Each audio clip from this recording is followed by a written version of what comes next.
আসসালামু আলাইকুম রহমতুল্লাহ। সবাইকে স্বাগতম দেওয়ানি বিদ্যালয় অনলাইন ক্লাসে। শুভ শিক্ষার্থীরা, আশা করি তোমরা ভালো আছো, আমি ভালো আছি। আজকে আমাদের আলোচনার বিষয় সপ্তম শ্রেণী বিষয় গণিত পারিগণিতের একটি অংশ, অত্যন্ত গুরুত্বপূর্ণ একটি অধ্যায়। তোমাদের ভিডিও করে পরীক্ষা হলে এই অধ্যায় থেকে একটা প্রশ্ন আসবে ইনশাআল্লাহ। আজকে প্রথম অধ্যায় মূলত অবলোক সংখ্যা অনুসরণে 1.1 প্রথম পর্ব। শুভ শিক্ষার্থীরা, তোমরা এই অধ্যায়ের অঙ্ক করতে গেলে তোমরা অনেক সমস্যার সম্মুখীন হয়ে যাও, যেহেতু এখানে ভাগের সাহায্যে বর্গমূল আছে, মৌলিক গুণকের সাহায্যে বর্গমূল আছে। আমরা তোমাদের সাথে এখন আমি এই মৌলিক বিষয়গুলো নিয়ে আলোচনা করতেছি। বর্গ ও বর্গমূল কি জিনিস? কোনো সংখ্যাকে সেই সংখ্যা দ্বারা গুণ করলে যে গুণফল পাওয়া যায় তা ওই সংখ্যার বর্গ এবং সংখ্যাটি গুণফলের বর্গ। শুধু শিক্ষার্থীরা, তোমরা দেখো কোনো সংখ্যাকে সেই সংখ্যা দ্বারা, যেমন মনে করো 5কে 5 দ্বারা গুণ করলে আমরা কি পাইলাম? 25। 5 গুণ 5 সমান কত? 25। এর অর্থ হচ্ছে কোন সংখ্যাকে, অর্থাৎ 5কে সেই সংখ্যা দ্বারা 5 দ্বারা গুণ করলে যে গুণফল পাই কত আমরা? 25। তা ওই সংখ্যার বর্গ, অর্থাৎ আমাদের 5-এর বর্গ 25 এবং সংখ্যাটি গুণফলের বর্গমূল। আমাদের সংখ্যা কি? অতএব তাহলে আমাদের যেখানে গুণফল পাইছি 25, 25-এর বর্গমূল 5। 25-এর বর্গমূল 5। শুভ শিক্ষার্থীরা, তোমরা অবশ্যই বুঝতে পেরেছো কোন সংখ্যাকে সেই সংখ্যা দ্বারা গুণ করলে যে গুণফল পাওয়া যায় তা ওই সংখ্যার বর্গ। অর্থাৎ 5কে 5 দ্বারা গুণ করলে 25 পাইছি, ওই সংখ্যা 5-এর বর্গ 25, সংখ্যাকে গুণফলের বর্গ, অর্থাৎ গুণফল 25, 25-এর বর্গমূল হচ্ছে 5। শুভ শিক্ষার্থীরা, আশা করি তোমরা এই বিষয়টা বুঝতে পেরেছো। এখন দেখো, যেখানে আমাদের লেখা আছে মৌলিক গুণকের সাহায্যে বর্গমূল নির্ণয় করো। মৌলিক গুণকের সাহায্যে বর্গমূল নির্ণয় করো। মৌলিক গুণকটা কি? গুণনীয়কটা কি আমাদের আগে জানতে হবে। মৌলিক কথাটা আমাদের জানতে হবে। মৌলিক সংখ্যা তোমরা অবশ্যই নাম শুনেছ। মৌলিক সংখ্যা হচ্ছে যেসব সংখ্যা এক অপেক্ষা বড় ও ওই সংখ্যা ছাড়া অন্য কোনো গুণনীয়ক থাকবে না, সেই সংখ্যাটি হচ্ছে মৌলিক সংখ্যা। যেমন দেখো 2 গুণন 1, 2 সমান 2 গুণন 1, অর্থাৎ এখানে 2 সংখ্যাটা হচ্ছে এক অপেক্ষা বড়, এর ভিতরে শুধু এক গুণনীয়ক আছে 3। 3 আর কে 3, অর্থাৎ 3 এর ভিতরে শুধু এক আছে। কিন্তু দেখো 4 আর কে 4, 2 দুগুণে 4, অর্থাৎ এই 4 সংখ্যার ভিতরে এক ছাড়া আরো গুণনীয়ক 2 আছে, এই কারণে 4 মৌলিক সংখ্যা নয়। শুভ শিক্ষার্থীরা, তোমরা অবশ্যই বুঝতে পেরেছো যে মৌলিক সংখ্যা কি। মৌলিক সংখ্যা হতে হলে অবশ্যই এক অপেক্ষা বড় হতে হবে। যেমন এখানে আমাদের 2 মৌলিক সংখ্যা, এক অপেক্ষা বড়, 2 এর ভিতরে শুধু এক গুণনীয়ক ছাড়া অন্য কোনো সংখ্যা নাই। 3 এর ভিতরে এক গুণনীয়ক ছাড়া অন্য কোনো সংখ্যা নাই, এটা 3 মৌলিক সংখ্যা। কিন্তু 4 আর কে 4, এর ভিতরে এক আছে, অন্য গুণনীয়ক 2 বিদ্যমান আছে, এই কারণে 4 মৌলিক সংখ্যা নয়। তাহলে তোমরা অবশ্যই বুঝতে পেরেছো যে মৌলিক সংখ্যাটা কি। এখন দেখো গুণনীয়ক।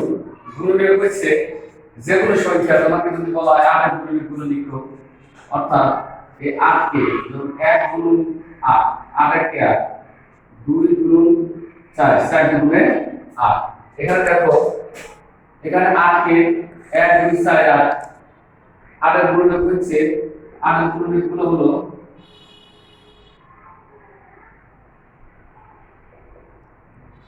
গুণনীয়কগুলো হলো 1 2 4 8। অর্থাৎ যে কোনো সংখ্যার গুণনীয়ক বের করতে গেলে ওই সংখ্যারে কতবার ভাঙা যায়, কত সংখ্যা দ্বারা ভাগ করা যায়, টোটাল সংখ্যাগুলো এভাবে তার গুণনীয়ক। এখন দেখো 8 কে আমরা ভাঙি 8 কে 4 গুণা 8 কে ভাঙানো যায় না, সেই কারণে আর গুণনীয়কগুলো হলো 1 2 4 8। সুপ্রিয় শিক্ষার্থীরা তোমরা অবশ্যই বুঝতে পেরেছো যে গুণনীয়ক জিনিসটা কি। এখন আমি তোমাদের অনুশীলনী 1.1 এর 1 নম্বর অঙ্কের গ নম্বর অঙ্ক সমাধান করব।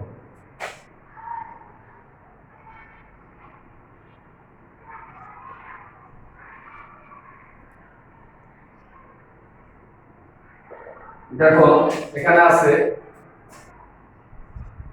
1581। লক্ষ্য করো, যদি আমাদের জোড় সংখ্যা থাকে অবশ্যই আমরা 2 দিয়ে ভাগ নেব, কিন্তু যেহেতু 1 আমাদের বিজোড় সংখ্যা আমরা 3 দিয়ে ভাগ করব। 3 5 এ 15। এখানে দেখো 15 পরে এখানে 2 এর ভিতর 3 যায় না, তাহলে এখানে একটা শূন্য নেব।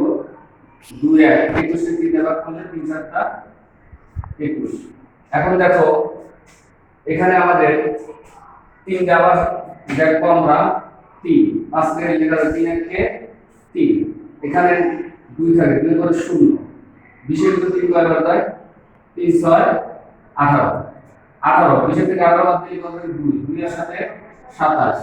3 দ্বারা ভাগ করলে 3 9 27। শুধু শিক্ষার্থীরা তোমরা আরেকটা জিনিস লক্ষ্য করবে, আমাদের এখানে যে ভাগ যাবে শুধু মৌলিক সংখ্যা না। এখন দেখো 3 দ্বারা ভাগ করছে, 3 এর পরে 5। 5 দিয়ে ভাগ করলে এটা হবে কিনা? হয় না। তারপরে 7 7 দিয়ে এটা যায় না। তারপরে দেখো 7 এর পরে আমাদের মৌলিক সংখ্যা 11। 11 দিয়ে ভাগ করলে এটা হয় না। পরবর্তীতে মৌলিক সংখ্যা 13। আমরা দেখো 13 দিয়ে যদি এটাকে ভাগ করি, 13 কে 13, এখানে কত হবে? 13 বাদ দিলে 14 গুণ 3। 3 এর পরে কত আছে? 9 39। তাহলে 13 আর 39 এ 13 দিয়ে ভাগ করলে 3 13 39। অর্থাৎ এটাকে আর ভাঙার প্রয়োজন নাই, আমার ভাঙানো শেষ। এখানে দেখো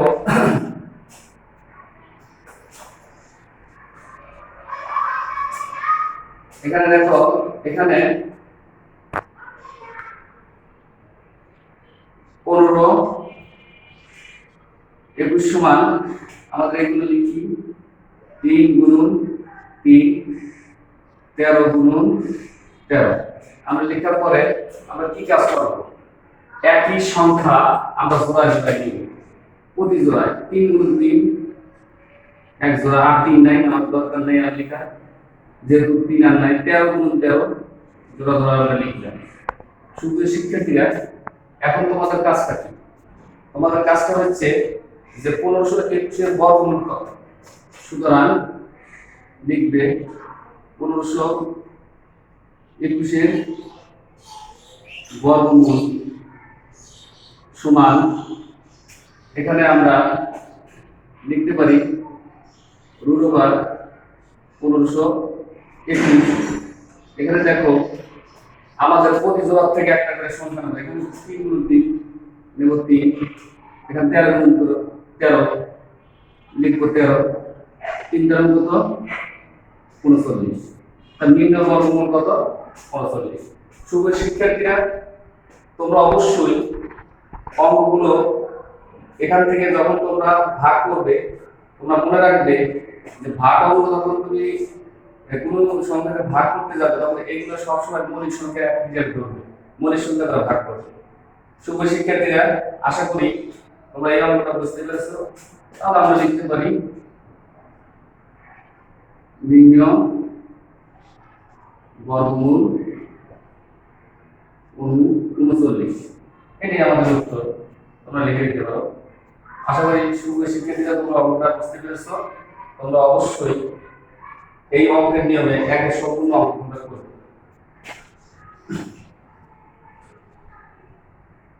এখন আমি ভাগের সাহায্যে বর্গমূল নির্ণয় করতে যাব। গ 2 এর গ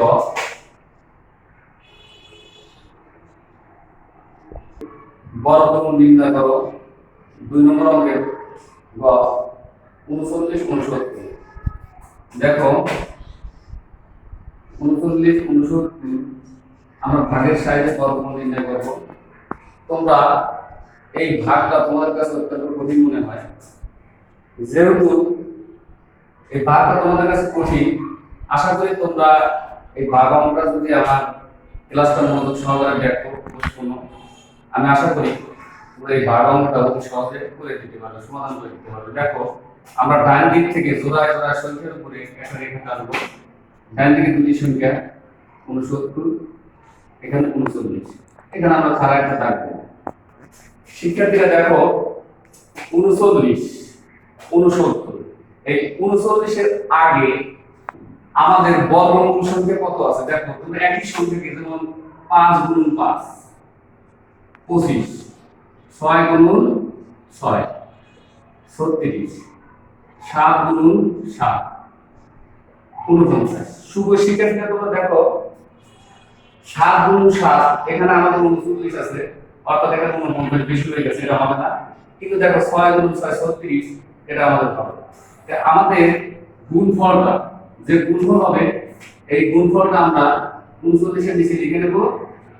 আর যে একটা সংখ্যা, যে সংখ্যাকে একই সংখ্যা দ্বারা যখন গুণ করছি, সেই সংখ্যাটা আমরা এখানে ভাগফলে লিখব। লেখাপড়া শুধু শিক্ষার্থী, এখন আমরা ভাগের নিয়ম অনুসারে আমরা বিয়োগ করব। 9 থেকে 6 বিয়োগ করলে কত থাকে 3, তাহলে আমরা এখানে 3 লিখব। লেখাপড়া দেখো এখানে 3 দিয়ে মিলে গেলে 0 লেখার প্রয়োজন নেই, তখন আমরা জোড়া জোড়া কেটে নেব। এখানে 69 আছে, আমরা এখানে 69 লিখব। লেখাপড়া দেখো এখন আমরা আবার কি করব, একটা দাগ দেব। দাগ দেওয়ার পর আমাদের কাজটা কি, এখানে আমাদের ভাগফলে যে সংখ্যাটা হবে সেই সংখ্যার দ্বিগুণ। এখানে আমাদের কত আছে 6, 6 এর দ্বিগুণ কত 12, তাহলে আমরা এখানে কি করব 12 লিখব। একটা সংখ্যা লেখার উপর একটা জায়গা আমরা ফাঁকা রাখব। এখন দেখো এই যে 12 হয়েছে, এই 12 সংখ্যার সাথে এখানে যে কোনো একটা সংখ্যা, যেমন এখানে 2 নিবে, 2 দিয়ে গুণ করবে, 2 দ্বিগুণে 4, 2 দ্বিগুণে 4, 2 এর থেকে 240। কিন্তু আমাদের এখানে কত আছে 369, অর্থাৎ আমাদের 240 369 অনেক বেশি। আমরা আবার চেষ্টা করব, যেমন এখানে 12 পর আমরা একটা সংখ্যা নিলাম 3, এখানে 3 দিয়ে গুণ করব, 3 দিয়ে কত 9, 3 দুগুণে 6, 3 থেকে 3। দেখো শুভ শিক্ষার্থীরা, যেখানে কত আমাদের হয়েছে 369, এই 369 আর 369 আমাদের মিলে গেছে। তখন আমরা এখানে কি লিখব 3, এখানে লিখব 3, 300 কত 69। তাহলে আমরা এখানে লিখে দিতে পারি, যেহেতু আমাদের অবশিষ্ট কিছু নাই, তাহলে কত 0। শুভ শিক্ষার্থীরা, আশা করি তোমরা এই অঙ্কটা বুঝতে পেরেছো। সুতরাং আমরা লিখতে পারি 3 9 6 9 বর্গমূল 3 9 6 9 এর বর্গমূল সমান কত 63। অর্থাৎ অতএব নিম্ন বর্গমূল 63, উত্তর 63, উত্তর লিখলাম না, নিম্ন বর্গমূল 63। শুভ শিক্ষার্থীরা, আশা করি তোমরা এই দুটো অঙ্ক বুঝতে পেরেছো। তোমাদের বাসায় হোমওয়ার্ক থাকবে 1 2